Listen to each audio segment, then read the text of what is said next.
Alright. What's going on, everybody, and welcome back. It's finally time to get up on top of it. It's the RSL Finals. Rogue in the bottom right side, MAXPAX in the top left.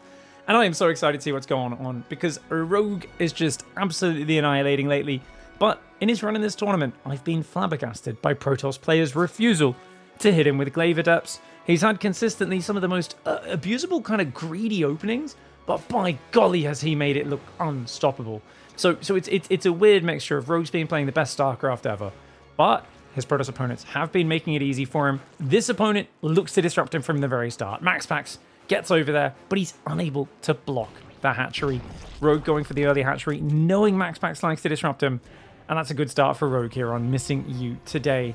Now, I don't mean to be hating on Rogue. I really hope he changes it up in this finals, because I do think if MAXPAX has done his homework, he will be hitting him with a lot of Oracle into Glaive Adept. But we'll see exactly how it goes. Looks like MAXPAX missed a tiny bit of Chronoid probe production there. Only 1 or 2 seconds at most, but does add up a little bit. And of course, Rogue's going to try and chase that probe away. Good micro there by Rogue. Rogue often is a bit lazy and chases the probe, and I'm quite critical of him for it, where I do feel, you know, he could be a bit quicker at chase it away, go back to mining. And he's going to go spawning pool before gas here, which I do think is the better play than waiting for the gas. Especially when you've gone for such an early hatchery. Otherwise, your queens are just so delayed. Nexus on the other side, right on a minute 27. He's not pulled off minerals onto gas, MAXPAX, so just focusing on economy first and foremost. And he's not too worried about anything else. I've talked for a while about how I really think the thing that Rogue has lost in this matchup in recent years since coming back from the military is the lack of all-ins that he used to have available. Oh, his arsenal used to be deep and dirty. He had so many Ling Floods, so many drone drills, so many Bane Busts, not to mention the 2019 Nidus Worms where Rogue, addicted to MapleStory, was taking a break from StarCraft to grind MMOs. And then he realized that Zergs weren't doing too well. And he went, dipped back in, realized that Niduses were completely broken, said this is actually the most broken patch it's ever been for Zerg. And the other Zerg players are just too stupid to see it. And he said this quite openly, came in, won a GSL, made it to BlizzCon, classic barely stopping him with the Blink Dark Templar in the quarterfinals. But that was kind of such a funny moment for Rogue that I think enshrined him in everyone's mind as a guy who thinks for himself, has his own understanding of strategy. And I've always said StarCraft being such a sporting game, you can be a very good StarCraft player without actually being particularly good at understanding the game or trend-setting builds or anything like that, or really playing the strategy side. But guys like Rogue, who are both mechanically solid and able to adapt and adjust, they really do just kind of show their own way of playing, find their own path to victory. And he was the OG guy who showed us how to play Zerg late game back in 2017. Serral, of course, took it to another level, but you've got to build upon the shoulders of giants. And I think Rogue is one of the guys that Serral himself would have learnt a lot from when he was coming up as a player. Even if Serral did end up surpassing him. That's the nature of competition. There's always someone younger who's going to come along and build upon the experience that you have. Did the Zergling actually see the Oracle building? Yeah, you can see, guys, there's a little shape of an Oracle in there. It just started building, but that'll be easy for Rogue to recognize. Otherwise, he would be hiding Overlords to try and get them away from any potential Void Ray. He's going to go for a few Lings, looking at deny the third, or at least keep the Oracle at home. Moving out with your Lings when there's Adepts on the map is actual insanity. This is crazy. He's going to lose so many workers to these two Adepts if they commit in. This is a nightmare. Going across the map right now with 0 Zerglings at home. Unmitigated risk, and it's going to cost him big time. But no, the Adepts for now, they do see 3 Queens on it. That was so risky. We've seen so many Zergs lose games to this, guys. I've lost many games to the same move that Rogue just did. And that's why I'm not here going, oh, what a dumb Rogue, so silly. I'm going, I have seen far too many players, myself included, go, you know what? I think I can pressure that third. If you have at least 6 Zerglings at home, so if they shade in, you've got Queens and a few Zerglings and the drones, you can defend it without too much damage, but 0 Zerglings at home is just beyond the pale in terms of that greed. Now we've got a Twilight and 3 more gates coming in, so it looks like a Blink follow-up. He could go delayed Glaives, could MAXPAX, but this is once again a Rogue with no Baneliness, no Roachhorn, no thought of safety against Glaive Adepts, and he would have been wide open to it. So I do have to be a little critical of MAXPAX, assuming he doesn't power that Glaives up, and I think it's a bit too late to go in that direction.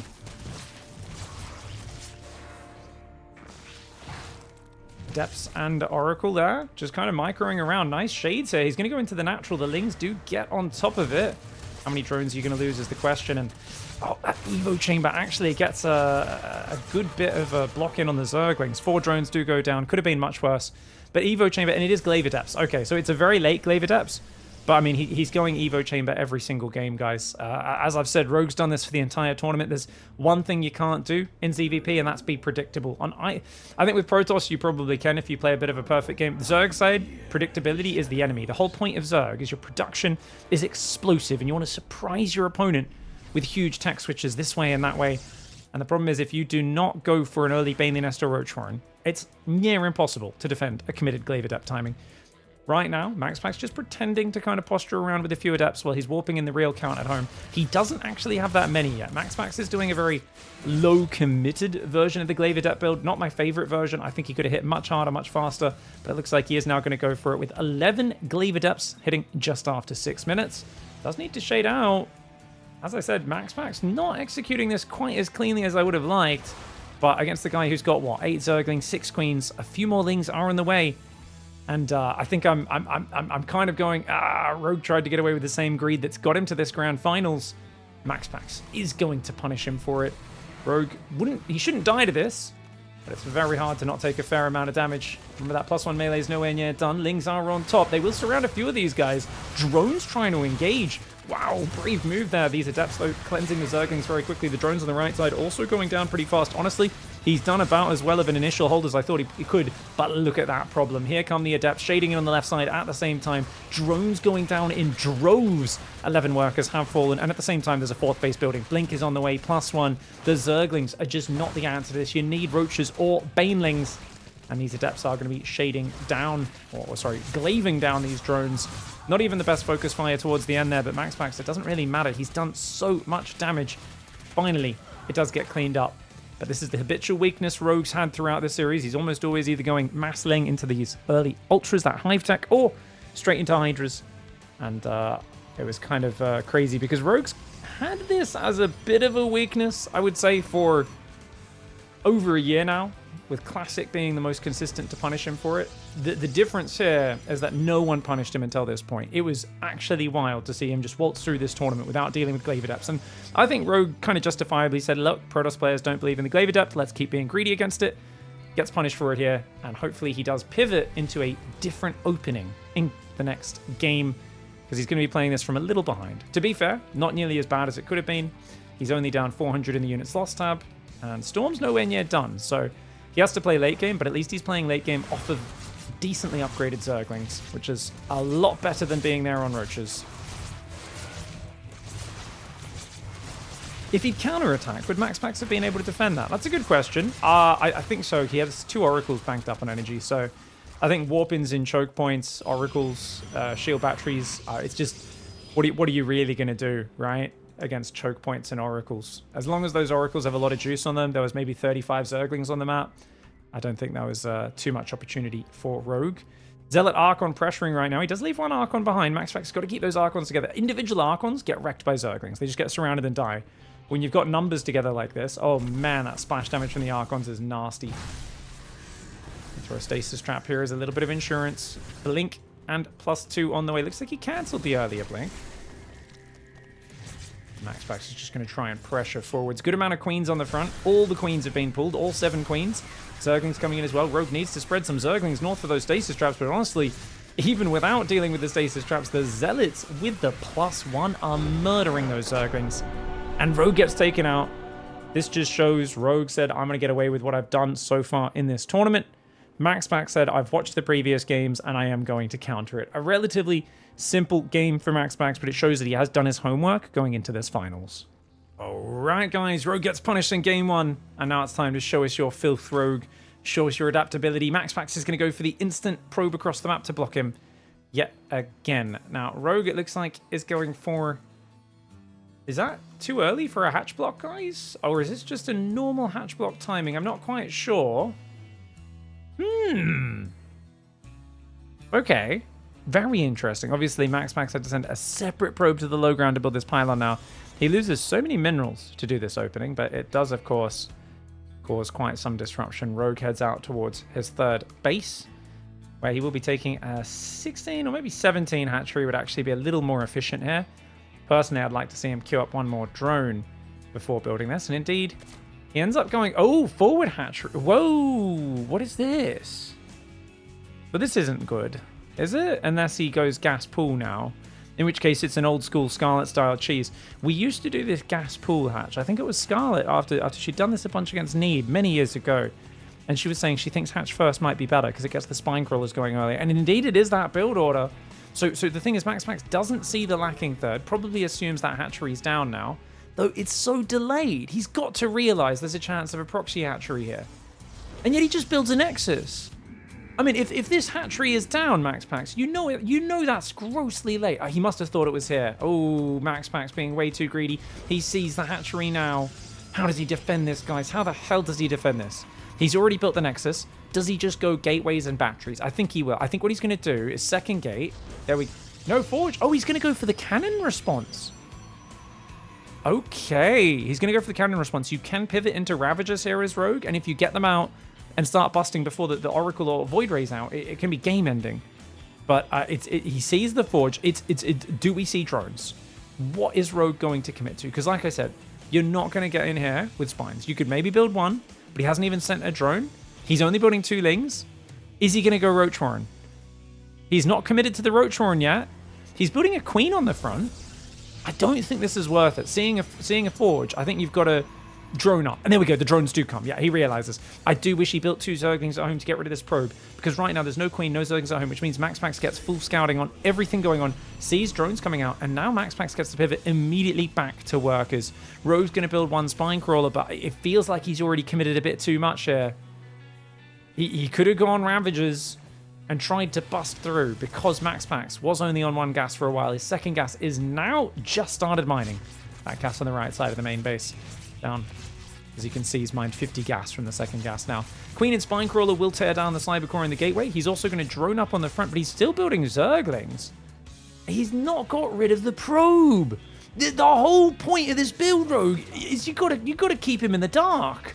Okay, at least it's only 4 Zerglings that he sees popping out. If he sees 6 pop out, I mean, he knows exactly what's happening. But what a bizarre scenario where I feel like you've got to fake the macro game here, and you've got to rely on MAXPAX kind of letting his guard down a little bit. But there's cannons and batteries, and you're doing a Ling Flood into that. I don't think this makes sense unless... Oh, unless you're a genius. Okay, never mind, Rogue. I should never have doubted you. Oh, Rogue, I should never have doubted ye. Needs to bring some Zerglings to help kill this Stalker. Oh my god, energy recharge. Energy recharge. The Stalker beats the Spine Crawler, man. With the energy recharge, that's crazy. The Spine Crawler goes down, and the sentry's over there on the right side. He's going to try and get up there. The Lings cannot get through that. Force Field's going to run out. This is going to buy valuable time. I'm surprised MAXPAX doesn't try to wall off up the front, since all he needs to do right now is target the drones down as they're mining. But he's just going to pile on wall behind it. The drones do manage to mine it out while the Zerglings are on top, so he can't click on it. The Lings are in right now onto those pylons. Very weak buildings pylons, not the best wall off. There's very little damage here. Of course, that's when the Oracle arrives. The Oracle is the destroyer of worlds as far as these Zerglings are concerned. There are cannons and batteries on the left which are completely safe, but it's the Lings going into the main that has to have MAXPAX worried right now. Rogue, I really was like, how does this make sense? The backdoor assault does make it make sense, but if that second Oracle gets out, there's going to be near endless energy. This Oracle already has another 30-40 seconds of just murder on its mind with that amount of energy from that first energy recharge. It's up to 25 kills. The Lings need to stay away. You can't sit under an Oracle. When an Oracle doesn't have to move, its damage output is ungodly against those light units. And you can see the probe here tries to re-wall. Rogue trying to stop that re-wall from happening, but that Oracle's up to 35 kills with a cannon battery on the left side as well. This is not going to be able to break through. I would have liked to see him going a lot harder on the drones, but hats off to MAXPAX for checking that right side. I really did not think we would see him notice such an early wall mine out. But you got to realize he's played against so many cheesy Zergs, and guys like Dart got him with mineral mine out all-ins and proxy hatches quite a few times. So MAXPAX in the online scene has had an immense amount of practice against builds like this, and as a result, he was on his toes. Rogue's now pretty dead. He's on 21 workers. He's going to start a Roach Horn, but it is a little bit too late. Yeah, I wonder, I'd love to see how it looks if he goes Ravagers straight away, because there's always a chance, but there's a big delay on building a Roach Horn and getting Ravagers, and who knows. maybe just a couple Stalkers and batteries, or the Oracles get out before the Ravagers can really bust through, you know? Oh, because you got to realize timing is everything. Oh, beautiful reaction there by Max. Hey, it gets down there. 3 Adepts with batteries supporting. These Zerglings go down, and I think Rogue is, you know, seconds away from tapping out, possibly. But he's just seeing if he can find some magic. Right now, the answer seems like no. This works as a macro hatchery for now. 27 drones to 40 probes.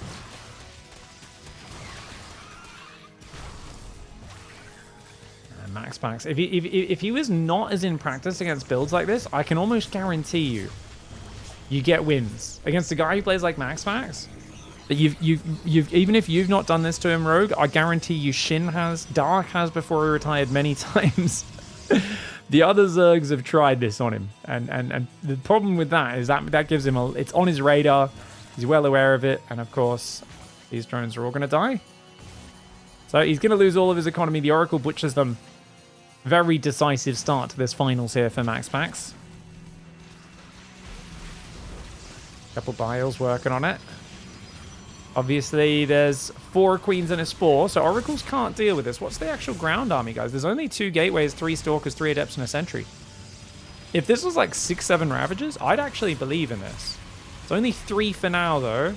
Extra Roaches there. Losing all those drones just means his Reinforce is so fragile. Rogue is up in army supply, but not saying that much. Biles are hitting both the Forge and the Cannon there. The battery's buying time. That's what they need to do. Charge.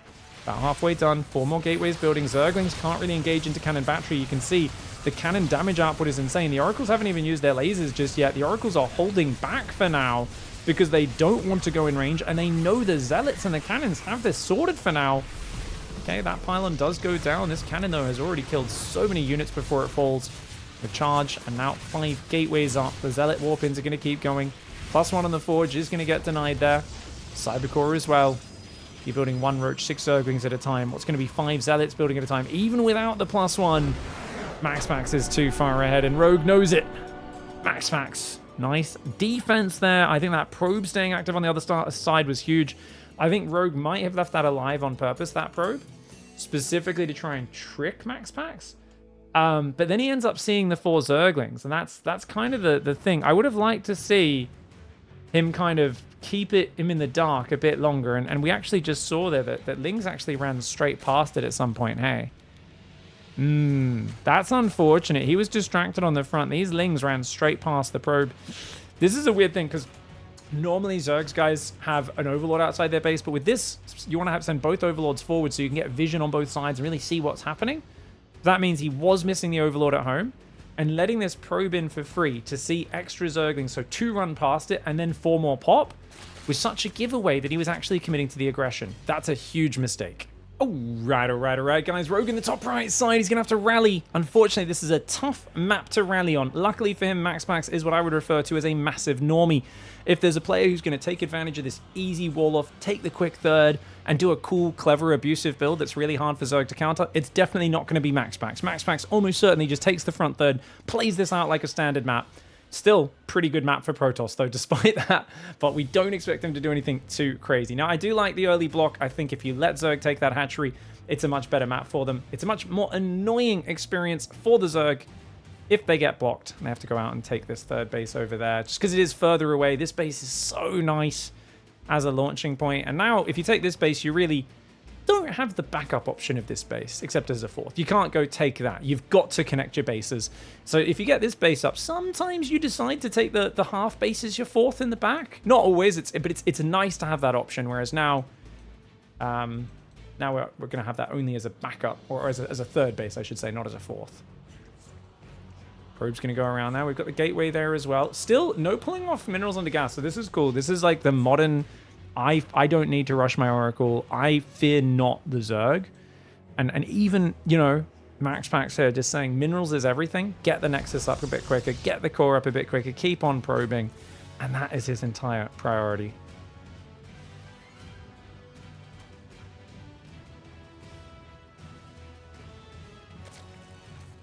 We have a comment from Black Hole says, my last match fried my brain. It was a Mech Terran. I couldn't dislodge him. But then he GG'd when I finally pried him off some corner minerals.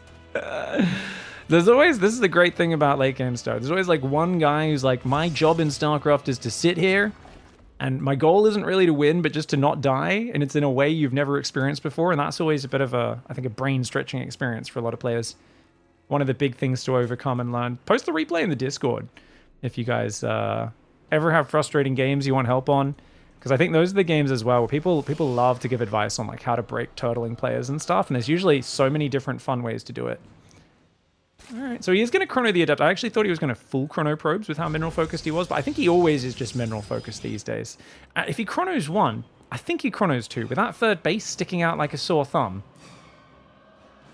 Yep, second Adept Qs, and immediately chronos. Didn't even hear the animation. I guess maybe you don't get the sound effect if you overlap with the previous chrono. I was kind of waiting for the sound effect, and I just didn't hear it there.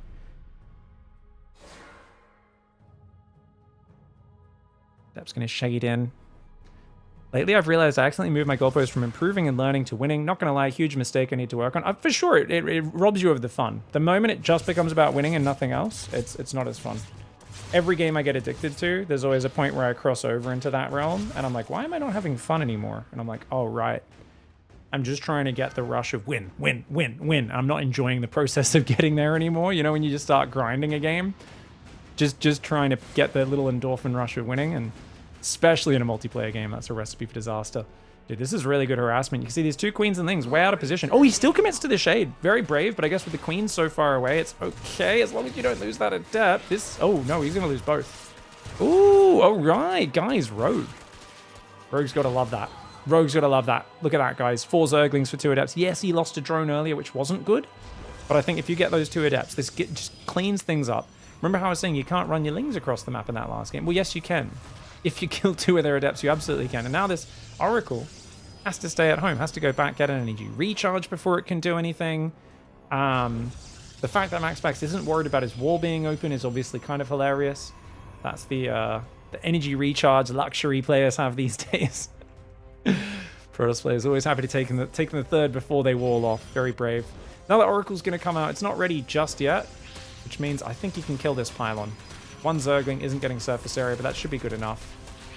Gonna lose 2 Zerglings. Super worth. Oh, no, but he's a bit sloppy at home. Oh, he starts the Spore. There should be an Evo Chamber, though.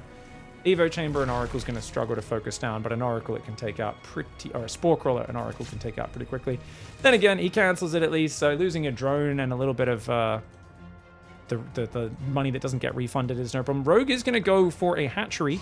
But we're going to see Glaive Adepts again. Oh, no, with the Quick Forge, maybe not. I think Glaive Adepts does hard counter Rogue, but surely Rogue is not going to play greedy against Glaives again. I think MAXPAX probably goes Blink here, because he assumes, well, you've got to play safe now after I got you with Glaive Adepts in game 1.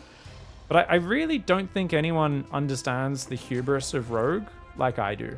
I'm a guy who, like, literally 2017, all I did was copy Rogue. Like, I went, this guy is the god. Like, mech was really popular. Remember when Gumiho had his season, guys, where he won GSL with battlecruisers before they made battlecruisers any good? I mean, Rogue shut that style down. Rogue showed everyone how to beat mech with Swarm Host, Hydra, Bane, Viper, like really complicated unit sets no one had ever used before.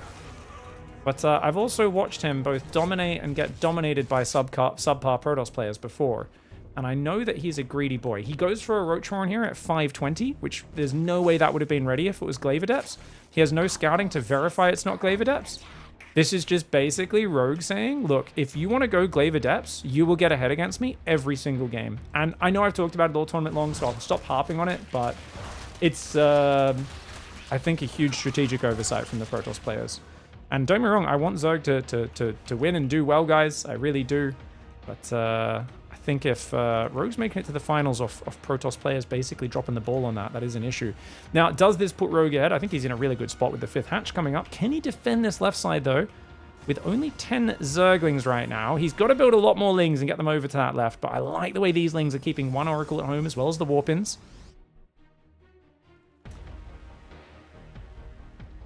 The Roach Horn, as you can see, this is a Rogue Roach Horn. It's kind of a safety Roach Horn. He only builds Roaches if he feels he needs to. He saw a ton of Adepts, Zealots, Archons, but it wasn't early enough to be a proper safety Roach Horn, which is why it's a Rogue Roach Horn. It's a safety Roach Horn that goes down not really at a safe timing. It's just, oh, if you're going Zealots instead of Stalkers, I guess I build a pack of Roaches, but he wants to go straight to Hydras, movement speed, +1 range. Stalker's a bit afraid to push on creep, and that's good, because now Rogue's up on a really good work account. He's only on 3 gases, so he's just going to build a handful of Zerglings. There's no way you blink across there unless you're an insane person, but a couple drones left on the base. It's only 6 queens, not a crazy queen count by any means. Oh my god, the Stalker's blinking. That's kind of crazy, but I guess the Stasis Trap is pretty good insurance, not to mention... Oh my. Rogue gets his units surrounded. That was a little sloppy. Should have pulled back most of those Zerglings. As awkward as it feels, there's no way you're going to lose a hatchery here, is there? Oracles come in, grab 3 more drones as well. 2 already went down in the previous wave. Transfuse is not good enough. Oh my lord. Oh my lord. MAXPAX with an illegal maneuver takes out the 5th base. Does lose 1 Stalker that gets left behind, but what an excellent trade abusing that spot. And I think Rogue just really messing up on the Stasis Trap. Maybe didn't see it go down there. Storm's almost done. 4th base coming in as well. Rogue's got Hydras and things. This looks like a mass Zergling all-in with 10 Hydras behind it. A very cute way of playing. If he could get 20, 30 Lings on this right side, he could deny this base right now. Split. Yeah, look at this. Main army goes left. MAXPAX will see it and move over, which means this should get denied by these Zerglings. Beautiful play here by Rogue. He's going to go for the rocks. This is nice. This is nice. He's adding Groove Spines. He's got more Hydras and Lings. I'd like to see him drone up behind this because he doesn't have melee or anything. Remember, these Zerglings are unupgraded. He's going to deny this Nexus while he's breaking the rocks on the left. Those Lings, hopefully they run away. Gets the Nexus denied. Does lose most of those Zerglings, though. And now with Storm and those Zealots with upgrades kicked in, he's still building mostly Zerglings. I mean, it's 5 base versus 3. But, yeah, the gas. I was going to say, I wish these gases and drones were going down just a little bit earlier. And an infestation so he could head to Hive. Because I think against a 3-base Protoss, you get Lurkers up, you could do pretty well. Problem is, MAXPAX army supply is going to get so high, and his Storm count is going to get out of control. And against this army, Storm really is king, right? Storms can absolutely wreck it. A few Archons, a few Zealots, 5 High Templar that are all going to be getting double Storms. So it's going to go from 5 Storms to 10 Storms in the next 30 seconds. Cannon Battery, Zealot, Archon, High Templar, well set up. And I think even just 1 Storm on that ramp would have split his army really well. Zealots on the left do get surrounded. There is another hatchery on the front here for Rogue. Rogue, 74 workers. He hasn't really changed his position. There's no Bane speed, no melee, no infestation, no Spire. Rogue's position feels a little static, guys. The Zealot comes in, is going to pick off quite a few of these drones. 3 drones will go down, and just feels a little flaccid here. I feel like Rogue getting the deny on the 4th, decent, but really what you want with these sort of move-outs is you want to trap the Protoss army. So to describe ZVP, I would say your whole goal, and I talk about this all the time, because this is the philosophical kind of theoretical framework that you want to have, is I want to stop your army maxing out. I want to keep your army small. The way you do that is often attacking their bases, dropping in the back, attacking from multiple sides, and if you can lure their army into the open and surround it with that Ling Hydra, it would have been amazing. But MAXPAX gave up the 4th, pulled back to the left, and maybe rather than breaking the rocks, he should have attacked down that right side to begin with. Good Stasis Trap there, though maybe it protects the Hydras a little bit. These Lings will try to get on top of these High Templar. Nice move. The High Templar will actually Psystorm themselves, morph to Archons. The Hydra's taking a pretty good engagement on that right side. The Ling Hydra runs in on the left. This is Rogue's moment right now. These Lings, though, are all stuck behind each other. They're finally getting through a little bit on the right side. The Zealot Archon's coming back. The 4th base was wide open. Mum is trying to build right now, but I don't think you have the DPS to focus that Nexus down as Rogue. Maybe, maybe not. The Hydra's on the right side, taking out a few of these Zealots. Of course, the Storm does zone the Protoss army as well. All those Zerglings, I wish some of those got in the main base. I think he maybe made a mistake to not do that. He's got to target this Nexus. If he doesn't get the Nexus before Mum is out, that's a disaster. He's got to get it. He's got to get it. He's got to get it. He gets it. Okay, he does get it. But remember, the 400 gets refunded. I think in some older RTS games, maybe things didn't get refunded. In StarCraft 2, guys, if an upgrade, a building producing gets killed, you do not need to cancel the unit inside. This is a myth that's lived for 20 years, 16 years of StarCraft 2's history. People always think you don't need to cancel. It's an automatic refund. So the Nexus going down, though, is a good snipe. Rogue, he's only on 70 workers. He's on a pretty low tier army, but there's not many Storms. And his goal right now is keep the momentum high. Don't let you get many more Storms up. But look at this, Zealots. Zealots are a problem. The Spines on the left do clean up there, but the Zealot Prism Drop comes in. The Queen's trying to defend here with the Zerglings. Good scramble so far. Very good scramble. Oh, I really like the way he's defended this. He's got a Hive and a Lurker Den now, does Rogue. But he's similar economy to a Protoss, which is always a scary situation to find yourself in, especially because his upgrades haven't continued. It's one of those games where I think he's done really well to keep MAXPAX small, but his own progression is dangerously slow. Adrenal Glands comes in, but it's for 0/0 Zerglings. It's not really It's not a bad upgrade, it's still a good upgrade, but it's not a highly rated upgrade by any stretch of the imagination. Hydras will take out the Prism on the left. Only 73 workers. That Lurker Den is finished. There we go. Seismic Spines comes in. Cheering for Rogue right now, guys. I want to see a close action-packed series. The problem is, MAXPAX now has Mama. That's right. He's got some Zealot High Templar spread across everywhere because he doesn't know where the next attack's going to come from. He never re-walled this left side. Pulls his army up. He's going to try and split it a bit. He's got Mama, pack of Zealots, and High Templar. Oh, big storm. The Lings do run away from it. Right side's just Hydra Ling. You can see he anticipated the army split, and he's already moving in that direction. Feels like Lurkers are coming in at the time when Tempests and Mothership's already out, so Rogue's kind of countering himself here. The Lurkers do good against the ground army. The problem is, the Protoss can just revelate you and pick away at you with Tempests, so this is too late to be going Lurkers. I actually think instead of Lurkers, what he should have pivoted to, in hindsight's 2020, double Evo Ultras, like, right? If he swapped to more of a Ling Ultra style, there's no Robos out here. That would have actually been much better because he already saw the Mothership on the way. He already saw a single Tempest earlier in that first big push down here. That was actually the inflection point where I think he needed to have the pattern recognition to go, you've already got the counter to Lurkers out, right? Mothership and Tempest counters those. But if we play Ling Ultra, get a Spire, start making some air upgrades to potentially pivot into Corruptors later on, then he'd be in a decent spot. The problem with the Lurkers, guys, is you can't really trade them against Tempest Mothership. So it's hard for the Protoss to kill you, but the Protoss doesn't need to kill you. The pressure is all on the Zerg to finish the game, trade the units before the Protoss maxes out, before they get the perfect late game army. It's not just keeping them off a 5th base that wins you the game, especially not on this map, where there is a free half 5th base in the back, which MAXPAX will take. He's just got to limit the trading, does MAXPAX, and chill out. And look at this. The High Templars defends this army very well on this right side. Throws a nice storm there. Does accidentally walk the High Templar in with the rest of the units. Bit sloppy for Max. And left side. Tempests, like I said, Lurkers can't push in. Whereas you run in with Ultras, you ignore these Tempests. Now he's going Ultras, but it's a little bit too little too late. Has Rogue missed his timing? Not sure. Lurker's getting some good shots. No Overseer! No Overseer! He's got no detection. Oh, that is a disaster. Rogue loses all of his Lurkers on the right side. He's still not made an Overseer. Oh, there they are. Sorry, guys. He does have 7 Overseers with his army. I'm like, come on, man. You're the Overseer King. You can do this, Rogue. MAXPAX has gotten much better at late game over the last couple of years, guys. From about 2024, MAXPAX started looking better in late game. The few years before that, he'd basically just make carriers and Archons and try to A-move his way, use good movement, and catch the Zerg out of position, maybe recall in their base. But now he's very good at recalling, you know, stutter-stepping the Tempest, dropping Time Warps, using Zoning Storms and feedbacks. He's got kind of that whole package that, as a Zerg, you can beat a lot of Protoss players in late game, even very high-level pros. Even without being a late game expert yourself. But once they get that whole package that MAXPAX has, you need to be a truly special player to do it. Corruptors are going to dive on top along with the Hydras. Bit of a crazy dive there. The Corruptors are going to eat massive storms, but I like the way he dodges the storms. Archons aren't doing that much. The Corruptors are now eating extra storm damage though. And the Stalkers, the Cannons helping out as well. He kills a few of the Tempests, but only a few of them. Doesn't have any Overseers to finish them off. Mama comes in for the save. She also recalls some units. I think he just recalled some Immortal Archon. Was that a misclick? I don't know what just happened. I think he just recalled his own army in the middle of a fight, but this is a really costly series of trades for Rogue, who's now down 5,000 in the units lost, and that gives MAXPAX the freedom to establish this 6th base on the left side.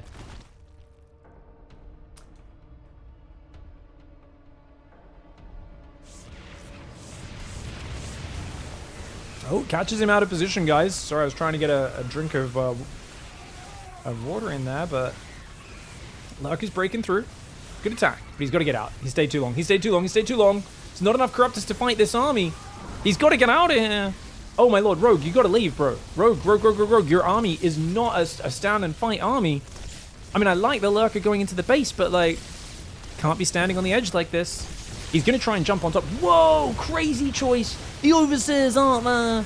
The Overseers aren't there. And that is not the fight you need to have a maxed out, really good army to do a surround like that. And I get it. It's hard to do much. He does get all the High Templar there, which was cute, but that was a bad trade. He's down 7,000 resources now. MAXPAX can return to mining whenever he calms himself down, takes a breath. He's got a big advantage in this game. I think for MAXPAX, the priority is his max should be Plasma Shields, continuing the air upgrades. Air attack's decent. He's got a few carriers, wants to give himself some pushing power with that. There's no bank for Rogue, and that is a disaster. This army is always so efficient. Corruptors are going to dive in. Storms and Archons are ready for it. Ain't going to get much done there. Tempests firing from afar. A few Zealots are going to run in. Those 2 Spine Crawlers on that left side have been really well placed. Ling Hydra deals with it. Rogue's multitasking's been very good. A lot of players take way more damage to Zealot run-bys than he has this game. I do think Rogue had some good momentum in the mid-game, but a little bit too slow to tech towards Lurkers. Had to either do it faster or bypass the Lurkers and go straight to the Ultra Corruptor. You can see that he's not even able to take out the Mothership here. He gets a carrier. Once again, MAXPAX misclicks recall in the middle of the fight. He's got to stop doing that.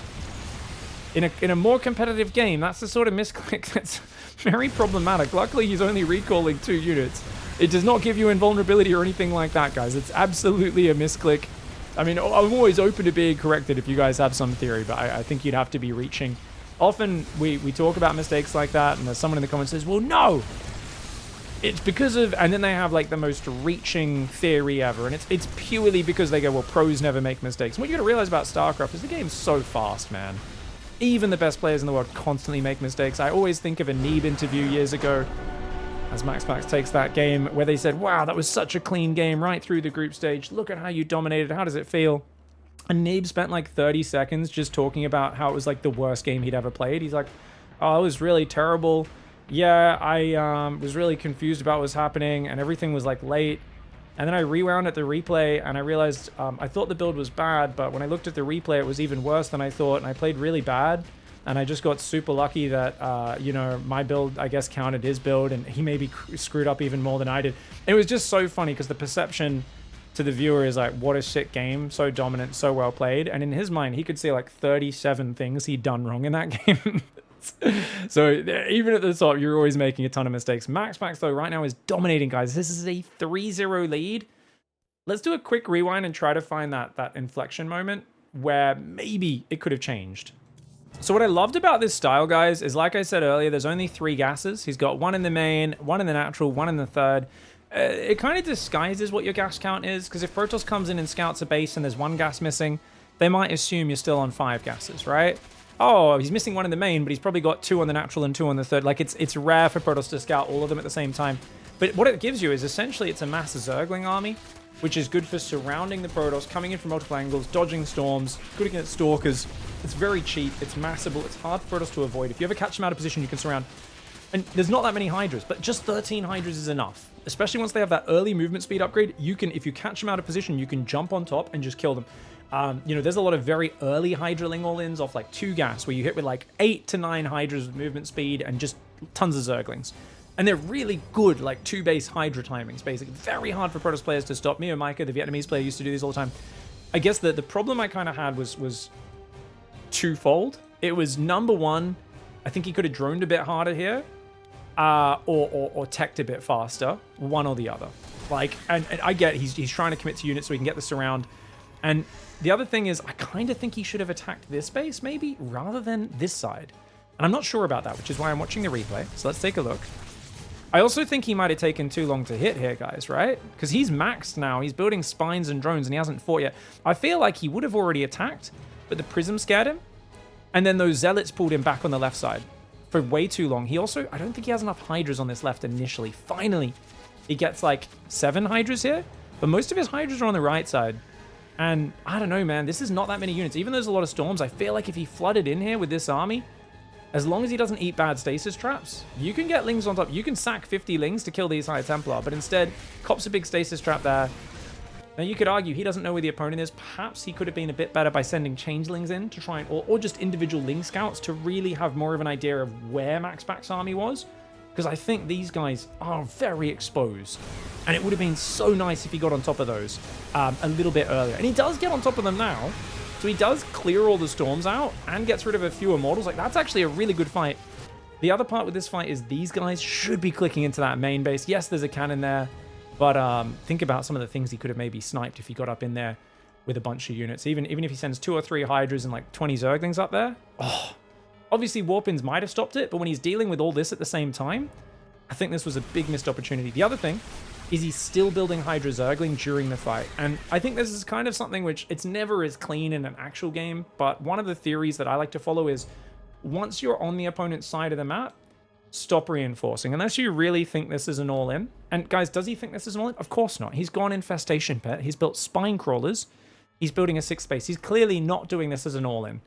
So what are the chances the next 16 Hydras that he rallies and 20 Zerglings are going to get there? No, the fight's over at that point.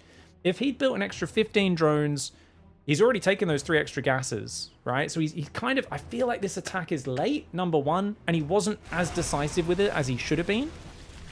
And it's like, well, if you aren't committing to it so much, we need a faster hive. And it's kind of classic Rogue where he doesn't really focus on timing. He focuses on surprise. He doesn't focus on being as efficient. He wants to catch you off guard. The problem is he does give MAXPAX a lot of time here, and he himself takes such a long time. 10-minute hive, I think, is a little bit late here. Don't get me wrong, it's MAXPAX. He's very hard to beat. If I sound pained or frustrated, I'm like, oh, I really thought he had a good position in this game. But I just don't think this was as much damage as he would have liked. It was an okay trade, it seemed like. But then the fact that he's not got a follow-up tech that surprises MAXPAX or goes to the next stage, the fact that MAXPAX is on the same workers as him, the supply is actually pretty good for Protoss here. That's what's really problematic. If he was on 85 drones now, and the hive was finishing, lurkers are going to hit at a decent timing. Because lurkers are going to hit, there's 1 Mothership, 1 Tempest out. Instead, his lurkers were hitting when there was like, what, 4 or 5 Tempests, Mothership, bases, all 4 bases covered and defended. It just needed to be a little bit quicker on one of these decisions and jumping to the next step. Easier said than done. I'm not kind of saying Rogue's an idiot, Rogue's bad. Obviously, he's a fantastic player. But it felt like he was just missing that little bit to take MAXPAX out here on Enclave. Either way, MAXPAX is up 3-0. Let's go to game 4. All right, guys, is he going to get the 4-0 clean sweep? MAXPAX, the Protoss god from Denmark, in the top right. It's Old Republic. It's a big map. Rogue in the bottom left. And there's one thing I'm always thinking about on this map, and that is Mutalisks. And that is a problem, because if you're thinking about Mutalisks, they're thinking about Mutalisks as well. Rogue might try the Mutaswap, but it is dicey. I don't mind something like that Mass Zergling Hydra build he did in the last game. Lots of kind of wide open areas to potentially jump in. Hard to break in on 3 bases, but once the Protoss goes out to a 4th, either there or here, suddenly many angles do become apparent. Drops can be really nice on this map. Just feels like most Zergs aren't really confident mixing in the mass drop play. They always feel like it hits just a bit too late. To be fair, I think there's kind of like a trap where people do the drop play, they're not good enough at it, they're not confident at it enough, and they tend to do it after not having a clean opening. I think if we had someone do a really clean opening and then commit to some big Hydra Ling drops, they might be shocked with how much damage it does. The way Hydra Ling drops work is you want to think about it the same way multi-dropping a Protoss works as Terran. Hydras and Lings really good. Roaches, not so good. Roaches basically waste your opponent's time and are hard to clean up, but they don't really do much damage. Hydras are the best because they're like Stim Marines, right? They're also more expensive, though. The trick is, if you can get enough units in a mineral line where a warp in a Zealots or whatever can't really deal with it very quickly, right? So sometimes, you know, if you get like 6 Hydras in here, the Zealots are attacking through the choke point to try and defend, that the Hydras can take down a ton of those Zealots. Likewise, if Zerglings quickly get in and surround the units as they're warping in, that's big as well. So it's kind of this, Hydra Ling's a nice mixture of units to get in there. I really like, if you're like attacking the front with Hydra Ling, you drop, 3 or 4 Overlords in the back, mostly Hydras and a few Lings, and then you maybe just send a single like 2-3 Hydra drop in the natural, just to go, hey, your multitasking has to be at its absolute best right now. I'm not really going to micro the one in the natural very much, but if you don't look at it, you're going to lose a whole mineral line. There's a very intelligent discussion going on in the chat right now about pine cones being flowers. My girlfriend said pine cones aren't flowers, but they actually are flowers. Flowers are the best. Okay. Very exciting chat. I love it. That's not a cone. That's a cone, not a flower. You conist mother truckers. Wow. All right. I love it, guys. There's lots of IQ excess. If you guys have a deficiency in IQ, come by my live stream. Twitch chat or YouTube chat. They've both been competing to see who has the most interesting conversations recently. Rogue takes the front hatchery. Okay. This could be launching point for a Ravager Ling kind of queen walk. You could just macro, get a free third behind it. It's not a bad way to deal with the fact that your third got blocked. He did build 4 Zerglings, but he's built them late. So he's got the extra drones out early, pushing his greed. I like it. I think this is solid play for Rogue. As always, you'll start stacking a little bit of lava here. You see these lava pop out. But he's able to spend one, and you might go, oh, he's supply blocked. But the Overlords are perfectly timed so that he gets unsupply blocked nearly immediately. Very well played. Pine cones are just tree nipples. What? Oh my lord. Oops. Dude, you know what, guys? I don't know if it's technically a pine cone, but a pine cone looking thing. Dude, under this this tree, it was literally like, I kid you not, like 20 kilograms. It was like a frigging big kettlebell. I was like, dude, and it was on the side of the road. Like it had fallen off this big tree and it was on the side of the road. I picked it up and moved it off the road because I was like, if someone drives over this is gonna like friggin' mess their car up, man. But I was like, even worse, if this lands on someone's head, this is going to be way worse than a coconut landing on your head. Like, it was so heavy. I was like, what the heck? Oh my gosh. So I'm afraid of that tree now. Whenever I go jogging past there, I'm like, oof, be careful. All right, he goes across the map. Oh, sorry, guys. That was a misclick. Oh, the spore's not done. Good focus fire, though. Really good focus fire with the queens. That was actually lovely from Rogue. Dude, oh, the drone... As if loses that fourth drone. He gets, okay, so 4 drones, 4 lings, but he gets the 2 adepts. The Oracle takes some damage. I think that was pretty well done. MAXPAX doesn't really lose anything vital, does he? Just a few adepts. And he is creating a bit of chaos. So Rogue has to get a move on with his droning now. His queens have escorted him to the low ground. I think he should have done the solar transfer. Notice he's just rallying, which means the Oracle can come in here and ruin him at any moment.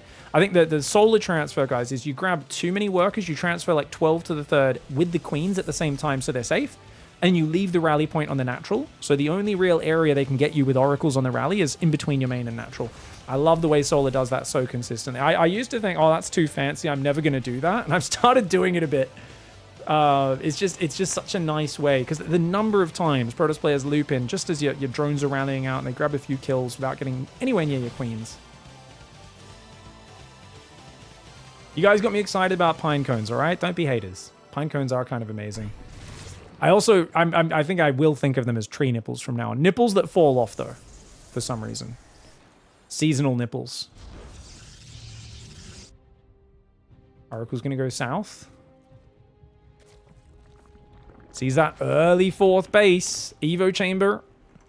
But no Glaive Adepts. Only 1 Glaive Adepts in this series, guys. The fact that MAXPAX is 3-0 without abusing Glaive Adepts is kind of funny to me. Because I don't think Rogue's played safe against Glaive Adepts a single time in this series. I'm not going to lie, guys. I feel like Rogue's wide open to Glaive Adepts. Oh, my God. And yet he's down 3-0 without it even getting abused outside of 1 game. Oh, he's going to go just straight Ling Bane Hydra, it looks like.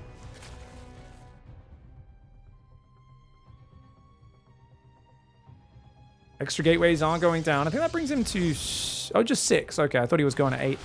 So 6 gate blink. No gases on the 3rd just yet. Is he going to send a probe forward? I don't think so. Got cannon in the battery in the 3rd. No 4th base just yet. No gases on the 3rd. He stopped probing. Wait, what in the world? Guys, what's MAXPAX money going to go? I mean, I get he's committing pretty hard to this 6-gate blink. This is definitely a pretty stiff 6-gate blink. Okay, he's going to take charge. I think he has to build a 4th behind this. Okay, yeah, there we go. Those lings could deny that 4th. That would be excellent. He's got to deal with the stasis traps, though. Oh my gosh, no, Rogue, not again. He thought the stasis had already gone off. He runs into it. Rogue's got a big issue with these stasis traps, man. I gotta say, I think I really struggle with them as well, but I think Rogue has been suffering really worse stasis traps than we see from most of the pro gamers. Good transfuse, keeps his queen alive. Oh, that was much better. So he sets one off there, way better. There is another stasis trap behind. These lings will pull back. Infestation's on the way. He's going to try and play straight to ultras this game. Cool way to play, but it's going to be tough. Those stasis traps are so annoying, man. Sets off another one. There is still one in the back. The lings looping around is probably the best play here. Oh, he sets off one, but not the one on the left. And I think he's got to counter this base, surely. Otherwise, you're just going to be bleeding out Zerglings. Already 30 Zerglings have gone down. Queen's starting to fall now as well. He's got to send lings forward. But these stasis traps are just brutal, mate. The ling count is decent, but the oracles are going to rain down death and destruction upon them. Great blinkaways here. And I think Rogue doesn't quite have the numbers to secure the chase. He gets himself 2 or 3 stalkers. You can see the units lost tab there, guys. And that tells us the story. 6 Protoss for 105 Zerglings. It's the sort of kill ratio that leaves Protoss players very happy and Zergs very upset. He needs to get a few Infestors to deal with this, and his Lings, I think, should have been counterattacking this fourth that whole time and looping in from behind, because otherwise these Oracles, 3 Oracles with Stasis Traps, so good against this. The Oracles are there. Their energy's almost out, though. Lings finally get the surround that they were looking for, but there's... Oh, that's a lot of kills, actually. That's a lot of Stalker kills. There's a bunch of Reddit Point Stalkers. 5 of them deep in the red, barely escape. MAXPAX supply count out of control. He's got 4 bases up. He's taken an extra gas. That's 7 gas for the Protoss player. And of course, as Charge Zealots come in, Zerglings don't have Carapace. The Zealots will 2-shot them. 2 1s on the way. Hive's almost finished, as is the Baneling speed. But Rogue just not able to get out from under the thumb of this Stalker Oracle pressure. It's a classic build, and especially good at dealing with this frontal hatchery. I think if you've expanded further away, it's not as bad, but having to fight into this corridor, just awkward for Zerglings, and the Oracles did so much heavy lifting. 12 kills, 5 kills, and 10 kills, but it's the stasis traps that aren't listed in the kill counts on those Oracles that really matter. We've also got 5 kill Stalker, 2 kill, 5 kill, 7 kill Stalker. There's an 18 kill Stalker in there, guys. That guy is I don't know, bloody Stalker Destroyer man. Hater of the Zerg, cleaver of the Zergling. It's on 19 kills now. 15 hit points, maximum shields. Cletus the Zergling Cleaver, I think is what we're going to call that Stalker. I like the idea of kind of hillbilly Stalkers. Like, you know, they kind of prance around all fun. He's like, hey, you little Zerg, get over here. Yeah, Cletus is here. Come and get Cleve, boy. You know, I don't know. There's something about that makes me very happy. Somebody create a mod. And we have... the Deliverance voice pack for all your Protoss units, please. Squeal like a pig, boy! I've never actually watched that movie. I've just heard the quotes. I've heard you don't want to watch it unless you want darkness to live rent-free in your brain. Stalker Zealot Archon hanging out. Stalker Archon coming forwards. I just don't think there's an answer for these 4 Archons, guys. Just seems like MAXPAX is all over this Grand Finals. What a good series for him. And I just feels like he's on another level here to Rogue. Rogue got such good openings, got away with so much against all of the other Protoss players in this tournament. He kept on going through them like a hot knife through butter.